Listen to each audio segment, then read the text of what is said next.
नमः शिवाय।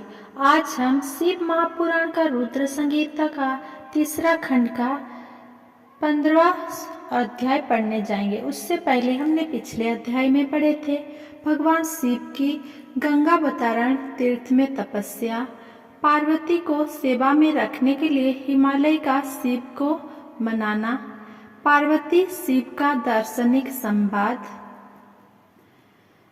बजरंग का जन्म एवं पुत्र प्राप्ति का वर मांगना, तारकासुर का जन्म और उसका तप। आज हम पढ़ेंगे 16वां अध्याय तारक का स्वर्ग त्याग। ब्रह्मा जी बोले, नारद जी, सभी देवता तारकासुर के डर के कारण मारे मारे इधर उधर भटक रहे थे। इंद्र ने सभी देवताओं को मेरे पास आने की सलाह दी। सभी मेरे पास आए। सभी देवताओं ने मुझे हाथ जोड़कर प्रणाम किया और उनके अनेकों प्रकार की स्तुति करने लगे। अपना दुख दर्द बताते हुए देवता कहने लगे, हे विधाता, हे ब्रह्मा जी, आपने ही तारकासुर को अभय का वरदान दिया है। तभी से तारका त्रिलोक को जीतकर अभिमानी होता जा रहा है। उसने लोगों को डरा और धमका कर उन्हें अपने अधीन कर लिया है। तारका ने स्वर्ग पर भी अपना अधिकार स्थापित कर लिया है और हम सभी को स्वर्ग से निकाल दिया है। उसने इंद्र के सिंहासन पर भी अपना अधिकार कर लिया है। अब उसके आदेश से उसके असुर हमारे प्राणों के प्यासे बनकर हमें ही ढूंढ रहे हैं। तभी हम अपने प्राणों की रक्षा के लिए आपकी शरण में आए हैं। हे प्रभु, हमारी दुखों को दूर कीजिए। देवताओं के कष्टों को सुनकर मुझे बहुत दुख हुआ। मैंने उन्हें सांत्वना देते हुए कहा, मैं इस संबंध में कुछ भी नहीं कर सकता, क्योंकि तारकासुर के घोर तप से प्रसन्न होकर ही मैंने उसे अतुल्य बलशाली होने का वर प्रदान किया था। परंतु उसने मदान्ध होकर सभी देवताओं और मनुष्य को प्रताड़ित किया है और उनकी संपत्तियों पर जबरदस्ती अपना अधिकार कर लिया है। इसीलिए अब आप सभी इस बात से निश्चित रहिए कि एक दिन तारकासुर का विनाश अवश्य ही होगा। उसकी मृत्यु जरूर होगी, पर इस समय हम बेबस है। इस समय तारका को मैं, विष्णु जी और शिव जी, इन तीनों में से कोई भी नहीं मार सकता, क्योंकि उसने मुझसे वर पाया है कि उसका वध शिव जी के वीर्य से उत्पन्न उनके पुत्र के द्वारा ही हो सकता है। इसीलिए तुम सबको शिव जी के विवाह के पश्चात उनके पिता बनने तक प्रतिज्ञा करनी ही पड़ेगी। प्रतिज्ञा के अलावा अन्य कोई भी उपाय संभव नहीं है। ये सुनकर इंद्र सहित सभी देवता असमंजस्य में पड़ गए तथा पूछने लगे कि प्रभु महादेव जी की प्रिय पत्नी सती ने तो अपना शरीर योगाग्नि में नष्ट कर दिया है। अब वे कैसे और किससे विवाह करेंगे और ये कैसे संभव हो सकेगा। तब मैंने उन्हें बताया कि प्रजापति दक्ष की पुत्री और त्रिलोकीनाथ शिव जी की प्राण वल्लभी सती हिमालय पत्नी मैना के गर्भ से जन्म लेकर बड़ी हो गई है। उनका नाम पार्वती है। पार्वती ही भगवान शिव की पत्नी बनने का गौरव प्राप्त करेगी। अतः अब तुम भगवान शिव के पास जाकर उन्हें विवाह के लिए राजी करने की कोशिश करो। शिव पार्वती का पुत्र ही तुम्हें तारकासुर के भय से मुक्त करा सकता है। अतएव तुम भगवान शिव से प्रार्थना करो कि वे पार्वती के साथ विवाह करने के लिए राजी हो जाएं। इस बात को अच्छे मन से जान लो कि शिव पुत्र ही तुम्हारा उद्धार कर सकता है। अब मैं तारकासुर को समझाता हूँ कि वो व्यर्थ में देवताओं को तंग करना बंद कर दे और उन्हें उनका भाग वापस दे दे और स्वयं भी शांति से जीवित जीवन यापन करे। ये सुनकर मैंने इंद्र और अन्य देवताओं को वहां से विदा किया। तत्पश्चात मैं स्वयं तारकासुर को समझाने के लिए उसके पास गया। तारकासुर ने मुझे प्रणाम किया और मेरी स्तुति एवं वंदना करने लगा। मैंने तारकासुर से कहा, हे पुत्र तारक, मैंने तुम्हारी भक्तिभाव से की गई तपस्या से प्रसन्न होकर तुम्हें मनोवांछित वर प्रदान किए थे। वे वरदान मैंने खुशी से तुम्हारी बेहतरी के लिए दिए थे, परंतु तुम उन वरदानों का गलत उपयोग कर रहे हो। वर प्राप्त करने के उपरांत तुम अपनी सीमाओं को भूल गए हो। अनावश्यक अभिमान के नशे में चूर होकर तुम्हें यह भी याद नहीं रहा कि देवता सर्वथा पूजनीय और वंदनीय होते हैं। तुम्हें उन्हें भी कष्ट पहुंचाया है, साथ ही उन्हें स्वर्ग से निकालकर बेघर कर दिया है। तुम्हारे सशस्त्र सैनिक सभी अभी भी देवताओं को मारने के लिए ढूंढ रहे हैं। तारकासुर स्वर्ग पर सिर्फ देवताओं का ही अधिकार है, वहां से उन्हें निकालने की तुम्हारी कैसे हिम्मत हुई? स्वर्ग का राज्य छोड़कर वापस पृथ्वी पर लौट जाओ और वहीं पर शासन करो, ये मेरी आज्ञा है। तारकासुर को यह आदेश देकर मैं वहां से लौट आया। तत्पश्चात तारकासुर ने मेरी बात का सम्मान करते हुए स्वर्ग का राज्य छोड़ दिया। वो पृथ्वी पर आकर सुनित नामक नगर पर शासन करने लगा। मेरी आज्ञा पाकर देवताओं सहित देवेंद्र स्वर्गलोक को चले गए और पूर्व की भांति पुनः स्वर्ग का शासन करने लगे। 17वां अध्याय। कामदेव का शिव को मोहने के लिए प्रस्थान। ब्रह्मा जी बोले, नारद, स्वर्ग में सब देवता मिलकर सलाह करने लगे कि किस प्रकार से भगवान इंद्र काम से सम्मोहित हो सकते हैं। शिव जी किस प्रकार पार्वती जी का पाणी ग्रहण करेंगे, ये सब सोचकर देवराज इंद्र ने कामदेव को याद किया। कामदेव तुरंत ही वहां पहुंच गए। तब इंद्र ने कामदेव से कहा, हे मित्र, मुझ पर बहुत बड़ा दुख आ गया है। उस दुख का निवारण सिर्फ तुम ही कर सकते हो। हे काम, जिस प्रकार वीर की परीक्षा रणभूमि में, स्त्रियों के कुल की परीक्षा पति के असमर्थ हो जाने पर होती है, उसी प्रकार बच्चे सच्चे मित्र की परीक्षा विपत्ति काल में ही होती है। इस समय मैं भी बहुत बड़ी मुसीबत में फंसा हुआ हूँ और इस विपत्ति से आप ही मुझे बचा सकते हो। ये कार्य देवहित के लिए है, इसमें कोई संशय नहीं है। देवराज इंद्र की बातें सुनकर कामदेव मुस्कुराए और बोले, हे देवराज, इस संसार में कौन मित्र है और कौन शत्रु, ये तो वाकई देखने की वस्तु है। इसे कहकर कोई लाभ नहीं है। देवराज, मैं आपका मित्र हूँ और आपकी सहायता करने की पूरी कोशिश अवश्य ही करूँगा। इंद्रदेव, जिसने आपके पद और राज्य को छीनकर आपको परेशान किया है, मैं इसे दंड देने के लिए आपकी हर संभव मदद अवश्य करूँगा। अतः जो कार्य मेरे योग्य है मुझे अवश्य बताइए। कामदेव के इस कथन को सुनकर इंद्रदेव बड़े प्रसन्न हुए और उनसे बोले, हे तात, मैं जो कार्य करना चाहता हूँ उसे सिर्फ आप ही पूरा कर सकते हैं। आप के अतिरिक्त कोई भी उस कार्य को करने के विषय में सोच भी नहीं सकता। तारक नाम का एक प्रसिद्ध दैत्य है। तारक ने ब्रह्मा जी की घोर तपस्या करके वरदान प्राप्त किया है। तारक अजय हो गया है। अब वो पूर्णतः निश्चित होकर पूरे संसार को कष्ट दे रहा है। वो धर्म का नाश करने को आतुर है। उसने सभी देवी देवता और ऋषि मुनियों को दुखी कर रखा है। हम देवताओं ने उससे युद्ध किया, परंतु उस पर अस्त्र शस्त्र का कोई प्रभाव नहीं पड़ा। यही नहीं, स्वयं श्रीहरि का सुदर्शन चक्र भी तारक का कुछ नहीं बिगाड़ सका। मित्र भगवान शिव के वीर्य से उत्पन्न हुआ बालक ही तारकासुर का वध कर सकता है। अतः तुम्हें भगवान शिव के हृदय में आसक्ति पैदा करनी होगी। भगवान शंकर इस समय हिमालय पर्वत पर तपस्या कर रहे हैं और देवी पार्वती अपनी सखियों के साथ मिलकर महादेव जी की सेवा कर रही है।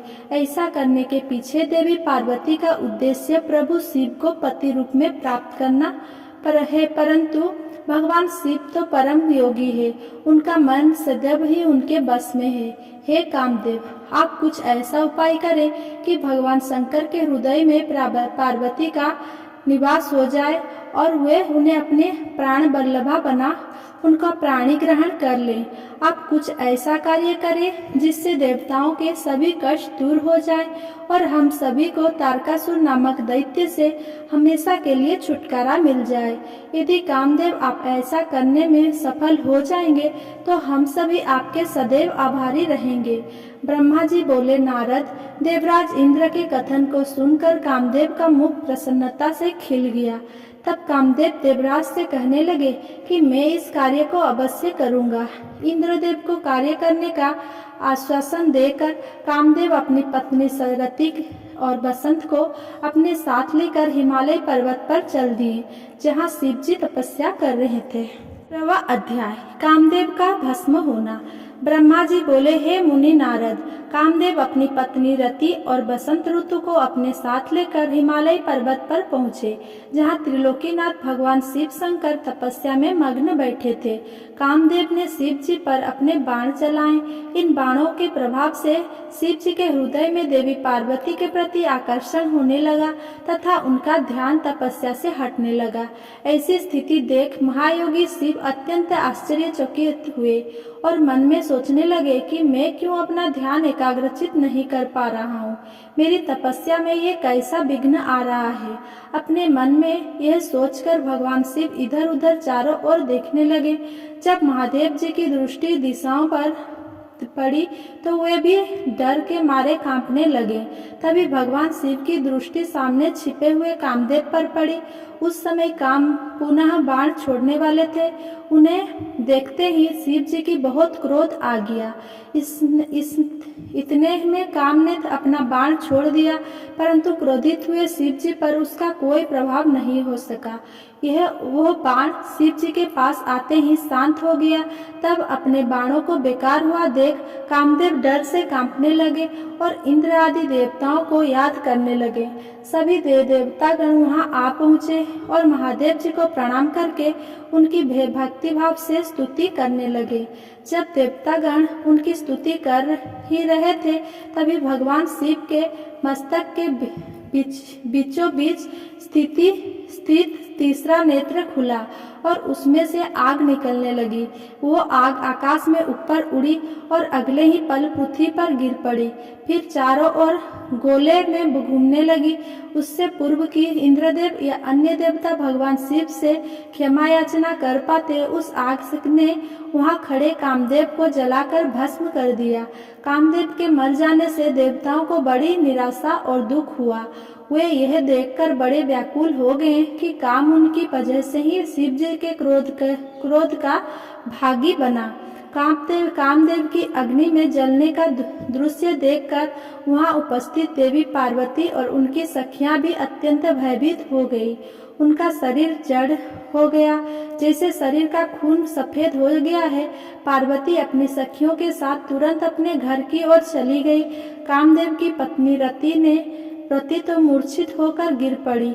मूर्छे टूटने पर वो जोर जोर से विलाप करने लगी। अब मैं क्या करूं, कहाँ जाऊं? देवताओं ने मेरे साथ बहुत बुरा किया, जो मेरे पति को यहाँ भेजकर शिव जी के क्रोध की अग्नि में भस्म करा दिया।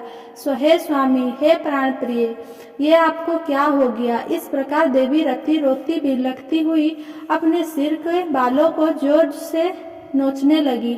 उनके करुणा क्रंदन को सुनकर समस्त चराचर जीव भी अत्यंत दुखी हो गए।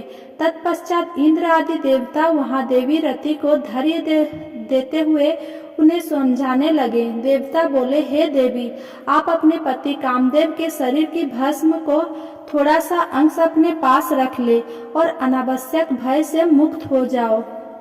त्रिलोकीनाथ करुणानिधान शिव जी अवश्य ही कामदेव को पुनः जीवित कर देंगे। तब तुम्हें पुनः कामदेव की प्राप्ति हो जाएगी। वैसे भी संसार में सब कुछ पूर्व निश्चित कर्मों के अनुसार ही होता है। अतः आप दुख को त्याग दे, भगवान शिव अवश्य ही कृपा करेंगे। इस प्रकार देवी रति को अनेक आश्वासना देकर सभी देवता शिव जी के पास गए और उन्हें प्रणाम करते हुए कहने लगे, हे भक्त वत्सल, हे त्रिलोकीनाथ, भगवान आप कामदेव के ऊपर किए आपके अपने क्रोध पर पुनः विचार अवश्य करिए। कामदेव यह कार्य अपने लिए नहीं कर रहे थे, इसमें उनका निजी स्वार्थ कतई नहीं था। हे भगवान, हम सभी तारकासुर के सताए हुए थे। उसने हमारा राज्य छीनकर हमें स्वर्ग से निष्कासित कर दिया था। इसीलिए तारकासुर का विनाश करने के लिए ही कामदेव ने यह कार्य किया था।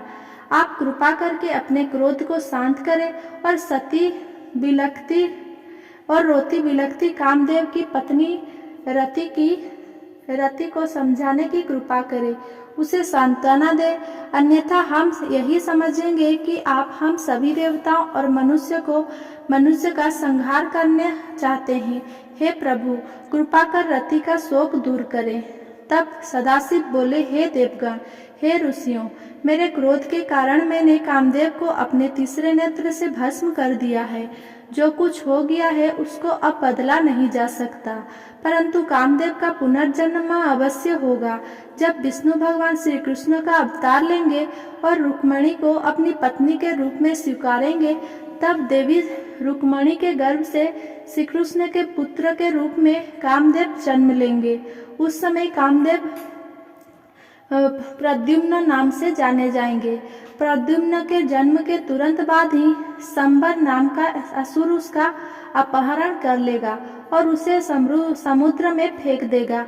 रति तब तक तुम्हें संबर के नगर में ही निवास करना होगा। वहीं पर तुम्हें अपनी पति कामदेव की प्रद्युम्न के रूप में प्राप्ति होगी। वहीं पर प्रद्युम्न के द्वारा संबरासुर का वध होगा।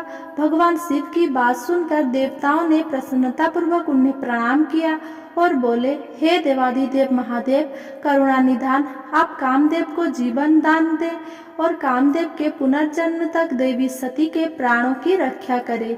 देवताओं की यह बात सुनकर करुणा निधान भगवान शिव ने कहा कि मैं कामदेव को अवश्य ही जीवित कर दूंगा। वो मेरा गण होकर आनंद पूर्वक जीवन व्यतीत करेगा। अब तुम सब निश्चित होकर अपने अपने धाम को जाओ। ऐसा कहकर महादेव जी भी वहां से अंतर्ध्यान हो गए। उनके कहे वचनों से देवताओं को भी सभी शंकाएं दूर हो गई। तत्पश्चात देवताओं ने कामदेव की पत्नी रति को अनेकों आश्वासना दिए और फिर अपने धाम को चले गए। देवी रति भी शिव आज्ञा के अनुसार संबर नगर को चली गई और वहां पहुंचकर अपने प्रियतम के प्रकट होने की प्रतीक्षा करने लगी। 19वां अध्याय, शिव क्रोधाग्नि की शांत। ब्रह्मा जी बोले, हे नारद, भगवान शंकर ने अपना तीसरा नेत्र खोलकर उसकी अग्नि से कामदेव को भस्म कर दिया तो इस त्रिलोक के सभी चराचर जीव डर के मारे कांपने लगे और भयमुक्ति और महादेव जी के क्रोध को शांत कराने के लिए मेरे पास बड़े आशा के साथ आए। उन्होंने मुझे अपने कष्टों और दुखों से अवगत कराया। तब सब कुछ जानकर मैं भगवान शंकर के पास पहुंचा। वहां पहुंचकर मैंने देखा कि भगवान शंकर का क्रोध 7वें आसमान पर था। वे भयंकर क्रोध की अग्नि में जल रहे थे। मैंने उस धधकती अग्नि को शिव जी की कृपा से अपने हाथ में पकड़ लिया और समुद्र के पास जा पहुंचा। मुझे अपने पास आया देखकर समुद्र ने पुरुष रूप धारण किया और मेरे पास आ गए और बोले, हे विधाता, हे ब्रह्मा जी, मैं आपका क्या सेवा करूं?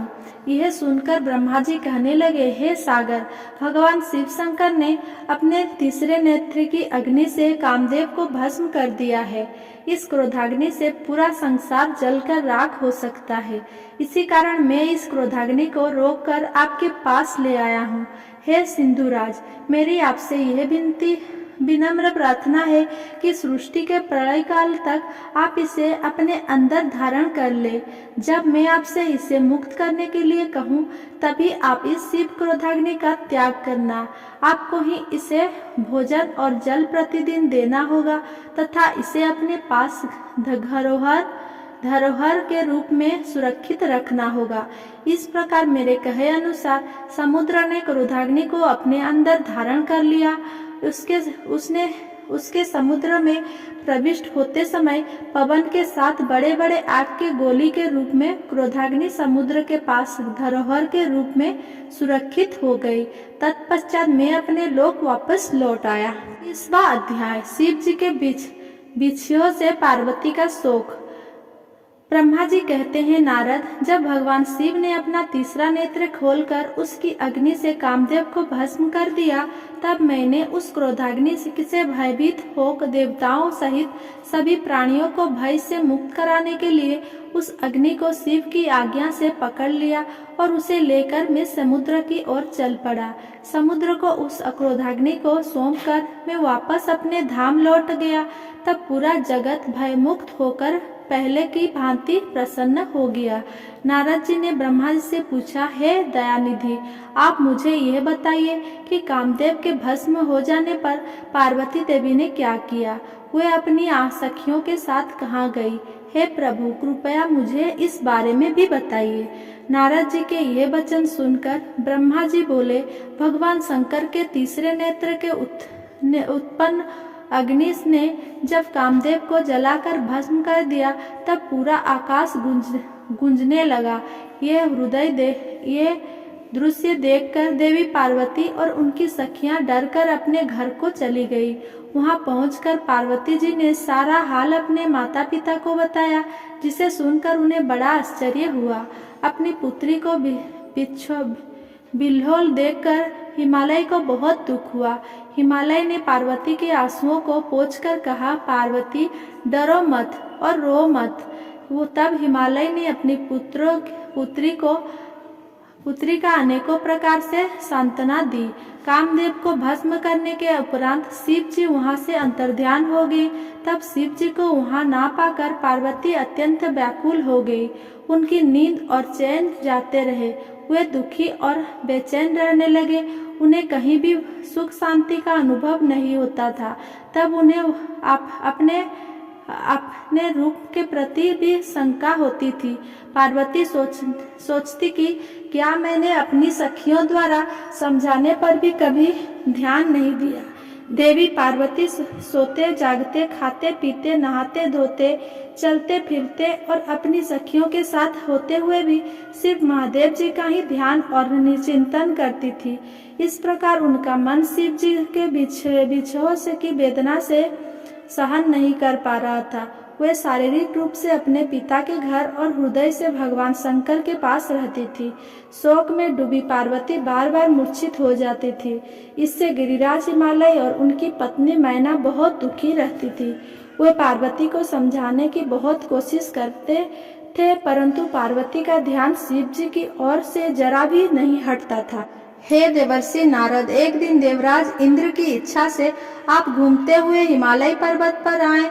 तब शैलराज हिमालय ने आपका बहुत आदर सत्कार किया और आपका कुशल मंगल पूछा। आपको उत्तम आसन पर बैठाकर हिमालय ने सारा वृत्तांत सुनाया। हिमालय ने बताया कि किस प्रकार पार्वती जी ने महादेव जी की सेवा आरंभ की। इसके बाद अपनी पुत्री के शिव पूजन से लेकर कामदेव के भस्म होने तक की सारी कथा आपको सुनाई। ये सब सुनकर आपने गिरिराज हिमालय से कहा कि आप भगवान शिव का भजन करें। तत्पश्चात हिमालय से विदा लेकर आप एकांत में मृग गुमसुम बैठी देवी पार्वती के पास आ गए। तब उनका हित करने की इच्छा से आपने उन्हें इस प्रकार सत्य वचन कहे। आपने कहा, हे पार्वती, तुम मेरी बातें ध्यानपूर्वक सुनो।